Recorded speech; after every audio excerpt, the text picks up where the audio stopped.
नमस्कार, मी सुरेश चिरडे. आपण पाहतात महाराष्ट्र 24 न्यूज. दिग्रस येथील शिवसेनेच्या प्रचाराची धुरा डॉक्टर संदीप दुधे यांच्याकडे. प्रचार प्रमुख म्हणून डॉक्टर संदीप दुधे यांची नामदार पालकमंत्री संजय राठोड यांनी केली नियुक्ती. शिंदेच्या शिवसेनेचे दिग्रस विधानसभा समन्वयक डॉक्टर संदीप दुधे यांच्याकडे प्रचार प्रमुख पदाचे सुत्रधार म्हणून पालकमंत्री नामदार संजय राठोड यांनी नियुक्ती केली आहे. नामदार संजय राठोड यांच्यासोबत सावलीसारखे उभे राहणारे व्यक्तिमत्व म्हणून डॉक्टर संदीप दुधे यांची ओळख आहे. तसेच शिवसेनेतील आक्रमक नेतृत्व म्हणून त्यांची ओळख आहे.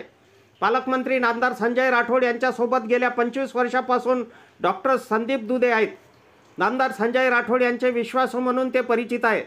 विद्यार्थी सेनेचे जिल्हाध्यक्ष, 2 वेळा दिग्रस शहर प्रमुख. नुकतेच त्यांची दिग्रस विधानसभा समन्वयक म्हणून नियुक्ती झाली. तर नगर परिषद दिग्रसच्या सार्वत्रिक निवडणुकीमध्ये शिवसेनेचे प्रचार प्रमुख म्हणून त्यांच्याकडे जबाबदारी सोपवण्यात आली आहे. दिग्रसची नगर परिषद निवडणूक जिंकायचीच हे पालकमंत्री नामदार संजय राठोड व सर्व पदाधिकारी यांनी ठरवल्याने प्रचाराची धुरा सक्षम नेत्याकडे हवी या उद्देशाने डॉक्टर संदीप दुधे यांच्याकडे प्रचार प्रमुख पदाची जबाबदारी सोपवल्याचे कळते. डॉक्टर संदीप दुधे यांच्याशी संपर्क साधला असता नगर परिषद दिग्रसच्या अध्यक्षपदाच्या उमेदवारासह संपूर्ण 12 प्रभागातील 25 उमेदवार निवडून आणून दिग्रस नगर परिषदेवर भगवा फडकवणार असल्याचे डॉक्टर संदीप दुधे यांनी यावेळी म्हटले. आमच्या पुढील बातम्याचे अपडेट पाहण्याकरिता आत्ताच आमच्या चॅनलला सबस्क्राईब करा व बेल आयकॉनवरती क्लिक करा. धन्यवाद.